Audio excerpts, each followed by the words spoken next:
কেন ভয়রে শেষ হয়ে যায়, স্কুল জীবনের মতো মজায় আর যে কোথাও নাই।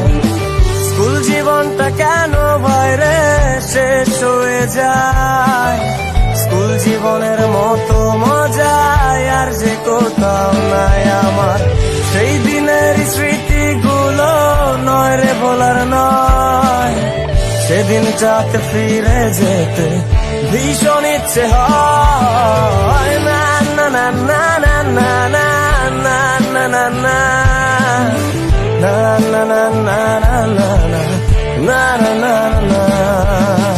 স্কুলের পথে বন্ধুর সাথে তাল মিলিয়ে চলা, ক্লাসে বসে পড়ার ফাঁকে কত কথা বলা, কথা বলতে বলতে যদি ধরা খেয়ে যায়, পানিশমেন্ট খেতে হবে